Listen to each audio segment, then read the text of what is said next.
Hi, how are you all?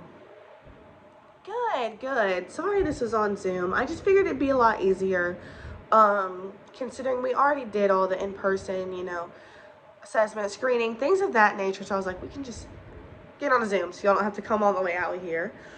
But yeah, so I basically just want to go over, um, I did score her assessment that she took the last time you all were here, as well as kind of go over all the paperwork we've done, all the appointments, things of that nature. And then, of course, tell you her diagnosis.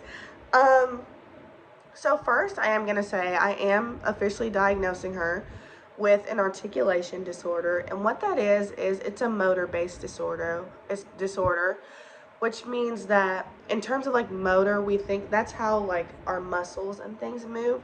So in this case, our mouth, how our mouth moves to produce the speech sounds. Our mouth has to get in like specific placements and areas to produce the sounds that we're going to make. And when kids who have an articulation disorder, part of their issue is they can't figure out how to get their articulators, their lips, their tongue, things like that, in the correct place to make the correct sound. Or there's something that's prohibiting them from doing that. That has to do with their facial structure, things of that nature. Um, so basically, um, how I came to that conclusion, I'll just bring you on the journey. So of course, first we talked about when you first came in, I forget how long ago that was. We of course did, the parent interview, a screening. I took a quick look at her, a little small language sample. So from the parent interview, what kind of raised not a red flag, but kind of like a ding was we talked about in terms of her development, her prolonged use of her pacifier. We talked about it already. From what I've heard, the weaning off of it is going good. Okay, yeah. Keep staying on that because that's gonna be a big help in this.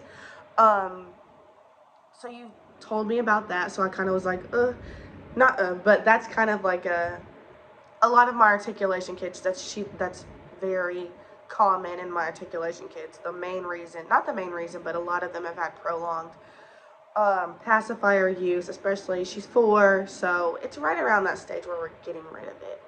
Um, but we've already got that. We're already on track. We're getting rid of it. We're weaning off of it.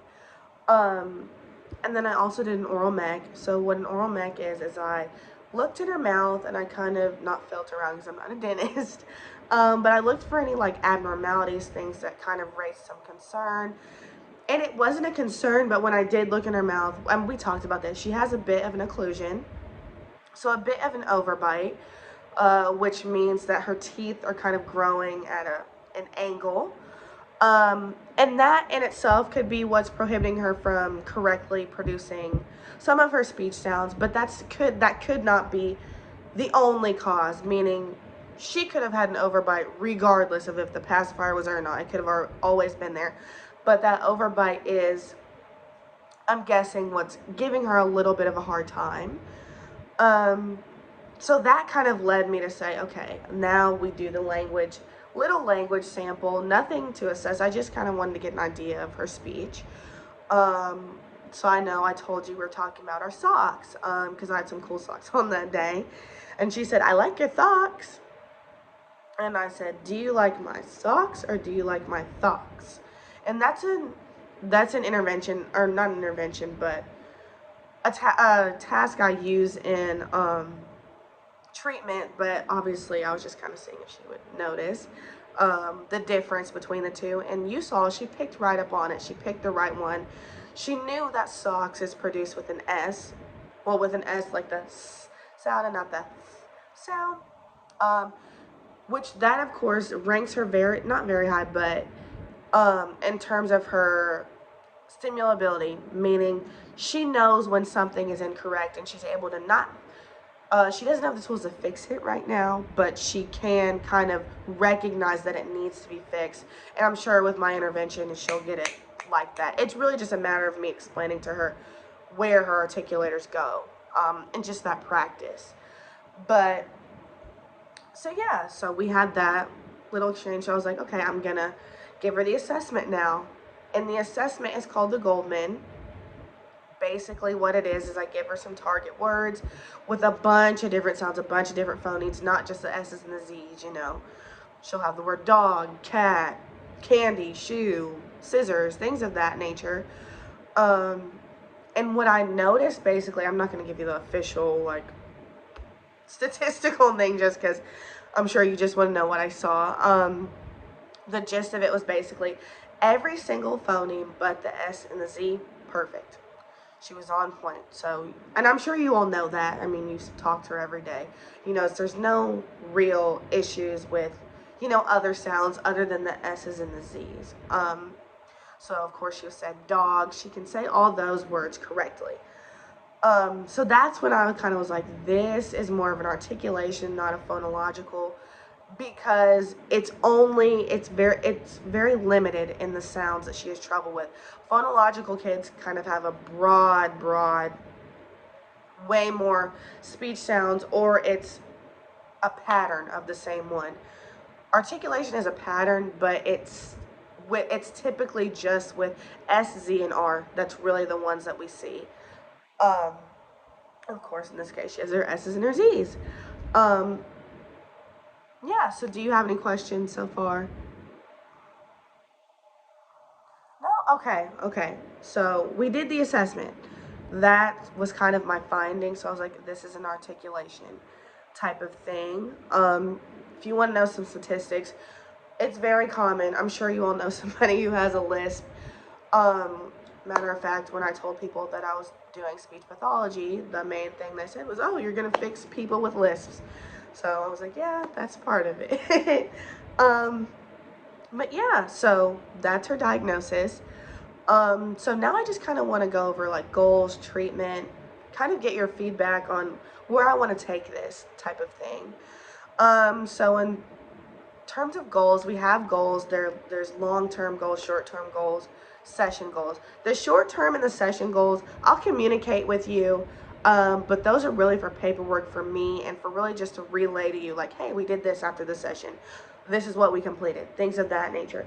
But in the grand scheme of things, the long-term goal, what I really want her to be able to do before she gets dismissed from my services is I just want to give her the knowledge of, you know, hey, Harlow, like, did you know your tongue goes here when you say S? And to get her to practice that and practice it and practice it and be aware of it, and just really get that good practice in. So when she leaves me, it's kind of like, hopefully, like second nature. So that's really my goals for her. That's called an impairment-based goal. I'm giving her knowledge that she probably already has it, but kind of to relay it to her and also explain it to her. And then the approach I'm going to take, so when we have a goal, there's an approach we take to achieve that goal. And the approach I'm going to take is a traditional approach, mostly because I really think that it would benefit her. The traditional approach is very common in most SLPs, and it just targets early speech sounds, you know, um, early speech sounds. She's very stimulable, intelligible, so it's nothing that I need to throw a bunch of stuff at her and just kind of figure out where she's at. I have a pretty good idea of what she's struggling with. We're really going to target those, especially the S's and the Z's.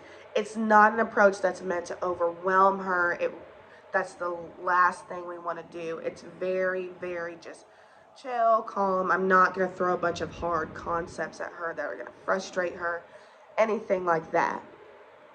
And so within that approach, there's interventions I'm going to take for that approach. So the intervention I'm going to use, it's an articulation-based intervention, and basically what I'm going to do is help her kind of figure out where her articulators need to go.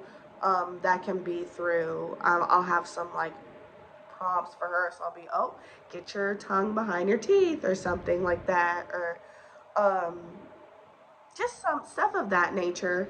And how I'll carry that out is there's this kind of intervention called drill play with the delivery. Basically what is, I want this to be fun for her. I know it's not, I'm sure this is kind of like a doctor, but I want it to be a fun doctor for her. So we will play a lot, but in that play, we'll sort of we'll be practicing. We'll be practicing a lot. There'll be games within that play as well. So, for example, I have a game called Feed the Tiger. So, on one end, I'll have a tiger, and another, I'll have some other animal, and I'll have like some words. And for instance, let's say the word is star, and I'll say, is this a word where your tongue goes behind your teeth? To say star, does my tongue need to go behind my teeth? If it does, give it to the alligator. If it's not, let's give it to the tiger, or whatever animals I have. So that's an example of a game I would play with her, just to kind of get that practice, get her to not drill her, but kind of get her to realize, okay, my tongue has to go here. My tongue has to go here. In this word, in this word, in this word. And of course, she's 4. This is fairly early for that, but early of an intervention is great. I love early intervention because we definitely don't want this to be a prolonged issue and she's getting in super late. So yeah, that's basically what I have. Do you have any questions? Yeah, so I know I threw a lot at you. If you want some more details on this, there's a website called ASHA. I'm not going to assume you've heard of it because honestly, if I wasn't SLP, I probably wouldn't know what it is either. But it's basically all things speech, hearing, articles of that sort, explanations. The internet is a great source. I do have some pamphlets in the hallway to kind of explain your child's disorder and things of that nature. So yeah, that's a great resource. And of course, I know this is an articulation disorder. It's nothing that, I don't say it's not going to alter your life in a big way because we obviously need to fix it. But there can be some instances where, she might feel embarrassed. She might feel sad. Children can be mean sometimes, so I know she's starting kindergarten soon. Fingers crossed, bullying is not an issue. But if it is, I love a good Facebook group. I love just support. So I was actually looking before this, there are a lot of Facebook groups of moms, parents that have children with articulation disorders.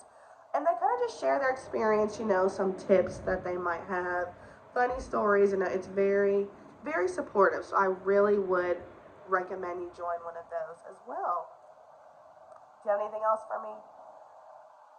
Okay, well, it was good talking to you, and I will, you can schedule her appointments with the checkout person, and I will see you then.